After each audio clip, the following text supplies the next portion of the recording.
ಆಕಾಶವಾಣಿ ಪ್ರದೇಶ ಸಮಾಚಾರ ಓದುತ್ತಿರುವವರು ಕೆ ನಾರಾಯಣಕುಮಾರ್ ರಾಯಬಾಗಿ.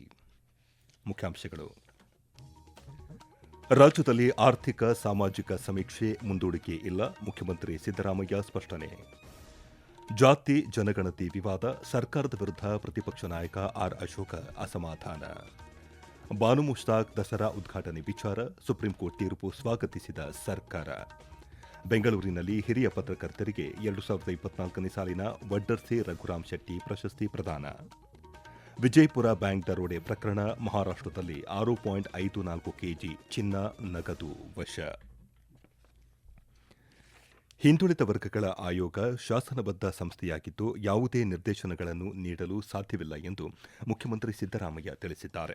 ಬೆಂಗಳೂರಿನಲ್ಲಿಂದು ಸುದ್ದಿಗಾರರೊಂದಿಗೆ ಮಾತನಾಡಿದ ಅವರು, ಸಮೀಕ್ಷೆಯ ಬಗ್ಗೆ ಅಭಿಪ್ರಾಯಗಳನ್ನು ಆಯೋಗಕ್ಕೆ ವಿವರಿಸಲಾಗಿದ್ದು ಅಂತಿಮ ನಿರ್ಧಾರ ಆಯೋಗವೇ ಕೈಗೊಳ್ಳಲಿದೆ ಎಂದು ಹೇಳಿದ್ದಾರೆ. ಆರ್ಥಿಕ ಸಾಮಾಜಿಕ ಸಮೀಕ್ಷೆಗೆ ಸಚಿವ ಸಂಪುಟದಲ್ಲಿ ವಿರೋಧ ವ್ಯಕ್ತವಾಗಿರುವ ಬಗ್ಗೆ ಪ್ರತಿಕ್ರಿಯಿಸಿದ ಅವರು, ಬಿಜೆಪಿ ಈ ವಿಚಾರದಲ್ಲಿ ರಾಜಕೀಯ ಮಾಡುತ್ತಿದೆ ಎಂದು ದೂರಿದ್ದಾರೆ. ಪ್ರತಿಯೊಬ್ಬ ಮಿನಿಸ್ಟ್ರಿಗಳು ಕೂಡ ರಾಜಕೀಯವಾಗಿ ಆರೋಪ ಮಾಡ್ತಾ ಇದ್ದಾರೆ ನಮ್ಮ ಮೇಲೆ. ಅದನ್ನ ಕಾಂಗ್ರೆಸ್ ಪಕ್ಷ, ಕಾಂಗ್ರೆಸ್ ಸರ್ಕಾರ ಹಿಂದೂ ವಿರೋಧವಾಗಿದೆ ಅಂತ ಹೇಳ್ತಾ ಇದ್ದಾರೆ. ಅದಕ್ಕೆ ಸರಿಯಾದಂತ ಉತ್ತರ ಕೊಡಬೇಕಾ? ಬ್ಯಾಕ್ವರ್ಡ್ ಕ್ಲಾಸ್ ಕಮಿಷನ್ ಇದೆಯಲ್ಲ, ಅದು ಕಾನ್ಸ್ಟಿಟ್ಯೂಷನ್ ಅಲ್ಲಿ ಕಾನ್ಸ್ಟಿಟ್ಯೂಟೆಡ್ ಬಾಡಿ, ಸ್ಟ್ಯಾಚ್ಯೂಟರಿ ಬಾಡಿ. ಅವ್ರಿಗೇನು ನಿರ್ದೇಶನ ಕೊಡಕ್ ಬರಲ್ಲ, ಮತ್ತೆ ಮುಂದೂಡಕ್ ಹೋಗಲ್ಲ. ಅವ್ರ ಅಭಿಪ್ರಾಯ ಎಲ್ಲ ಕೇಳಿ ಹೇಳಿದ್ದಾರೆ. ತೀರ್ಮಾನ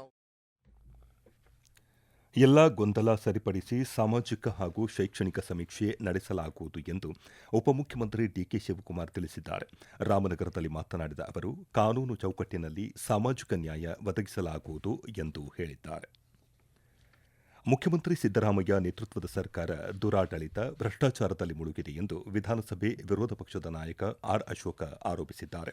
ಈ ಕುರಿತು ಸಾಮಾಜಿಕ ಮಾಧ್ಯಮದಲ್ಲಿ ಮಾಹಿತಿ ಹಂಚಿಕೊಂಡಿರುವ ಅವರು, ರಾಜ್ಯದ ಅಭಿವೃದ್ಧಿಗೆ ಹಣವಿಲ್ಲ, ಪ್ರಗತಿ ಬಗ್ಗೆ ಯಾವುದೇ ದೂರದೃಷ್ಟಿ ಇಲ್ಲ, ಹೂಡಿಕೆದಾರರನ್ನು, ಉದ್ಯಮಿಗಳನ್ನು ಹಿಡಿದಿಟ್ಟುಕೊಳ್ಳುವ ಆಸಕ್ತಿಯಂತೂ ಮೊದಲೇ ಇಲ್ಲ ಎಂದು ವ್ಯಂಗ್ಯವಾಡಿದ್ದಾರೆ. ರಾಜ್ಯ ಸರ್ಕಾರ ಮುಜುಗರಕ್ಕೆ ಒಳಗಾದಾಗಲೆಲ್ಲ ಜನರ ದಿಕ್ಕು ತಪ್ಪಿಸಲು ಜಾತಿ ಗಣತಿಯ ನಾಟಕವಾಡುತ್ತಿದೆ. ಮುಖ್ಯಮಂತ್ರಿ ಸಿದ್ದರಾಮಯ್ಯ ಅವರ ನಿಲುವನ್ನು ಸಚಿವರು, ಶಾಸಕರು ಒಪ್ಪುವುದಿಲ್ಲ. ಹೀಗಾಗಿ ಮುಖ್ಯಮಂತ್ರಿ ತಮ್ಮ ಸ್ಥಾನಕ್ಕೆ ರಾಜೀನಾಮೆ ನೀಡಿ ರಾಜ್ಯವನ್ನು ಉಳಿಸಿ ಎಂದು ಆಗ್ರಹಿಸಿದ್ದಾರೆ. ಮೈಸೂರು ದಸರಾ ಉದ್ಘಾಟನೆಗೆ ಬೂಕರ್ ಪ್ರಶಸ್ತಿ ವಿಜೇತೆ ಸಾಹಿತಿ ಬಾನು ಮುಷ್ತಾಕ್ ಅವರನ್ನು ಆಹ್ವಾನಿಸಿದ ರಾಜ್ಯ ಸರ್ಕಾರದ ನಿಲುವಿನ ವಿರುದ್ಧ ಸಲ್ಲಿಕೆಯಾಗಿದ್ದ ಅರ್ಜಿಯನ್ನು ವಜಾಗೊಳಿಸಿರುವ ಸರ್ವೋಚ್ಚ ನ್ಯಾಯಾಲಯದ ತೀರ್ಪನ್ನು ಸ್ವಾಗತಿಸುವುದಾಗಿ ಮುಖ್ಯಮಂತ್ರಿ ಸಿದ್ದರಾಮಯ್ಯ ತಿಳಿಸಿದ್ದಾರೆ. ಸಾಮಾಜಿಕ ಜಾಲತಾಣದಲ್ಲಿ ಪೋಸ್ಟ್ ಮಾಡಿರುವ ಅವರು, ಮೈಸೂರು ದಸರಾವನ್ನು ಧಾರ್ಮಿಕ ನೆಲೆಗಟ್ಟಿಗೆ ಸೀಮಿತವಾಗಿಸಲು ಸಾಧ್ಯವಿಲ್ಲ ಎಂದು ತಿಳಿಸಿದ್ದಾರೆ. ಸುಪ್ರೀಂ ತೀರ್ಪಿನಿಂದ ಸರ್ಕಾರದ ನಿಲುವಿಗೆ ಮನ್ನಣೆ ದೊರೆತಿದೆ ಎಂದು ಅಭಿಪ್ರಾಯಪಟ್ಟಿದ್ದಾರೆ.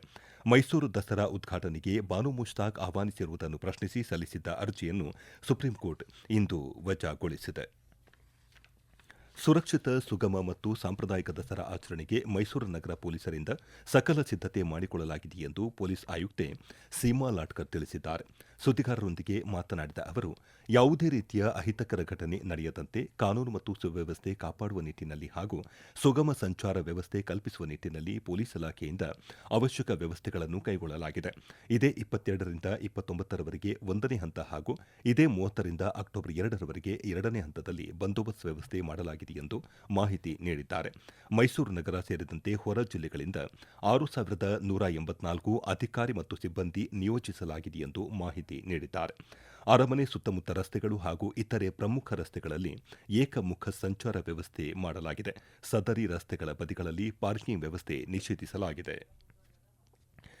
ಪರಿಸರ ಅಭಿವೃದ್ಧಿ ಹಾಗೂ ಸಂರಕ್ಷಣೆಗೆ ಮಾಧ್ಯಮಗಳು ಹೆಚ್ಚು ಒತ್ತು ನೀಡಬೇಕು, ಪತ್ರಕರ್ತರು ಪರಿಸರ ನ್ಯಾಯಕ್ಕೆ ಬದ್ಧವಾಗಿರಬೇಕು ಎಂದು ಮುಖ್ಯಮಂತ್ರಿ ಸಿದ್ದರಾಮಯ್ಯ ತಿಳಿಸಿದ್ದಾರೆ. 2024ನೇ ಸಾಲಿನ ವಡ್ಡರ್ಸೆ ರಘುರಾಮ ಶೆಟ್ಟಿ ಸಾಮಾಜಿಕ ನ್ಯಾಯ ಪತ್ರಿಕೋದ್ಯಮ ಹಾಗೂ 2017ರಿಂದ 23ನೇ ಸಾಲಿನ ಪರಿಸರ ಮತ್ತು ಅಭಿವೃದ್ಧಿ ಪತ್ರಿಕೋದ್ಯಮ ಪ್ರಶಸ್ತಿ ಪ್ರದಾನ ಮಾಡಿ ಮಾತನಾಡಿದ ಅವರು, ಪ್ರಶಸ್ತಿ ಪಡೆದ ಪತ್ರಕರ್ತರು ತಮ್ಮ ಕ್ಷೇತ್ರದಲ್ಲಿ ಇನ್ನಷ್ಟು ಸಾಧನೆ ಮಾಡುವಂತಾಗಲಿ ಎಂದು ಹಾರೈಸಿದರು. ಊಹೆಯೇ ಪತ್ರಿಕೋದ್ಯಮವಾಗಬಾರದು, ಹೀಗಾಗಿ ಊಹಾ ಪತ್ರಿಕೋದ್ಯಮಕ್ಕೆ ಕಡಿವಾಣ ಹಾಕಬೇಕು ಎಂದು ಪತ್ರಕರ್ತರಿಗೆ ಕಿವಿಮಾತು ಹೇಳಿದರು. ಪ್ರದೇಶ ಸಮಾಚಾರ ಕೇಳುತ್ತಿದ್ದೀರಿ.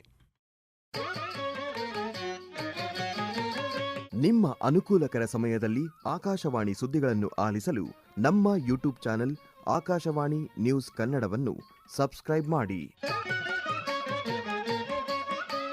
ನಮ್ಮೆಲ್ಲ ಕೇಳುಗರು ನಮ್ಮ ಫೇಸ್ಬುಕ್ ಖಾತೆ ಆಕಾಶವಾಣಿ ಆರ್ಎನ್ಯು ಬೆಂಗಳೂರು ಧಾರವಾಡ ಮತ್ತು ನಮ್ಮ ಟ್ವಿಟರ್ ಖಾತೆ @AIRnews_ಕನ್ನಡವನ್ನು ಅನುಸರಿಸಿ. ಪ್ರಾದೇಶಿಕ ಸುದ್ದಿ ವಿಭಾಗ ಬೆಂಗಳೂರು ಹಾಗೂ ಧಾರವಾಡದ ಎಲ್ಲಾ ಸುದ್ದಿ ಸಂಚಿಕೆಗಳು ನಮ್ಮ ಸಾಮಾಜಿಕ ಮಾಧ್ಯಮ ಖಾತೆಗಳಲ್ಲಿ ಲಭ್ಯವಿರುತ್ತವೆ.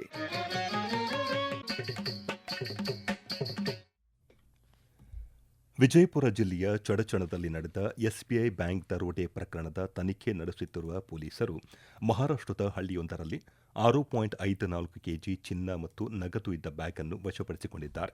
ವಿಜಯಪುರ ಪೊಲೀಸ್ ವರಿಷ್ಠಾಧಿಕಾರಿ ಲಕ್ಷ್ಮಣ್ ನಿಂಬರಗಿ ಮಾತನಾಡಿ, ಲೂಟಿ ಮಾಡಿದ ಚಿನ್ನ ಮತ್ತು ನಗದು ಇದ್ದ ಬ್ಯಾಗ್ ಅನ್ನು ನೆರೆಯ ಮಹಾರಾಷ್ಟದ ಸೋಲಾಪುರ ಜಿಲ್ಲೆಯ ಹೊಲಜಂತಿ ಗ್ರಾಮದಿಂದ ವಶಪಡಿಸಿಕೊಳ್ಳಲಾಗಿದೆ ಎಂದು ಹೇಳಿದ್ದಾರೆ.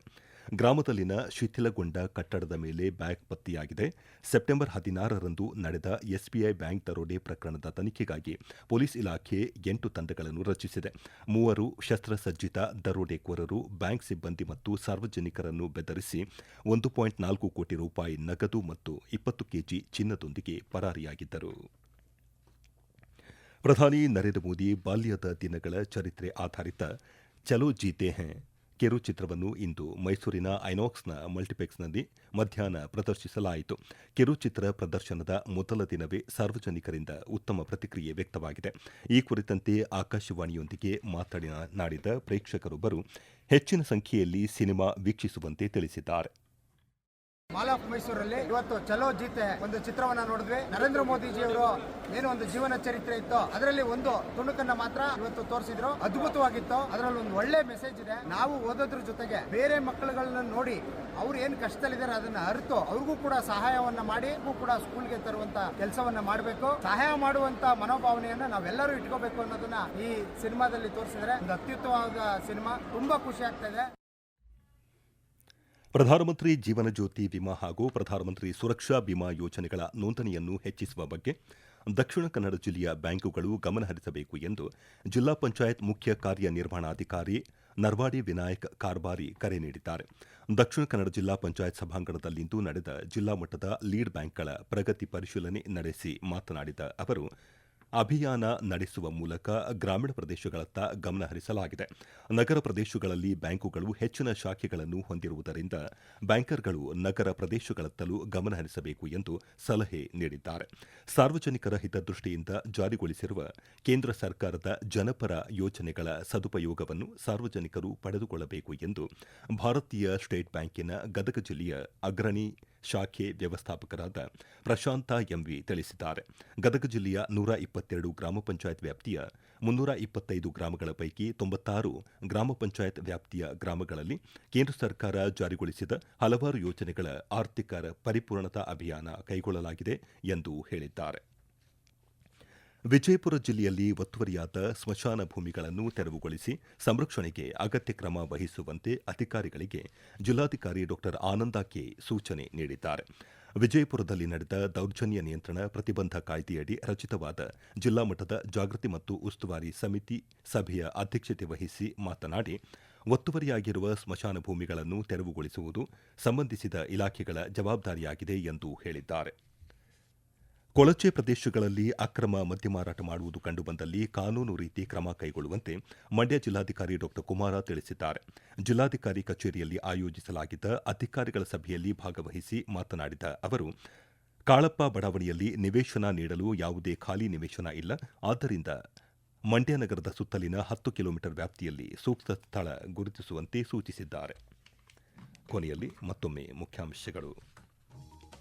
ರಾಜ್ಯದಲ್ಲಿ ಆರ್ಥಿಕ ಸಾಮಾಜಿಕ ಸಮೀಕ್ಷೆ ಮುಂದೂಡಿಕೆ ಇಲ್ಲ, ಮುಖ್ಯಮಂತ್ರಿ ಸಿದ್ದರಾಮಯ್ಯ ಸ್ಪಷ್ಟನೆ. ಜಾತಿ ಜನಗಣತಿ ವಿವಾದ, ಸರ್ಕಾರದ ವಿರುದ್ಧ ಪ್ರತಿಪಕ್ಷ ನಾಯಕ ಆರ್ ಅಶೋಕ ಅಸಮಾಧಾನ. ಬಾನು ಮುಷ್ತಾಕ್ ದಸರಾ ಉದ್ಘಾಟನೆ ವಿಚಾರ, ಸುಪ್ರೀಂ ಕೋರ್ಟ್ ತೀರ್ಪು ಸ್ವಾಗತಿಸಿದ ಸರ್ಕಾರ.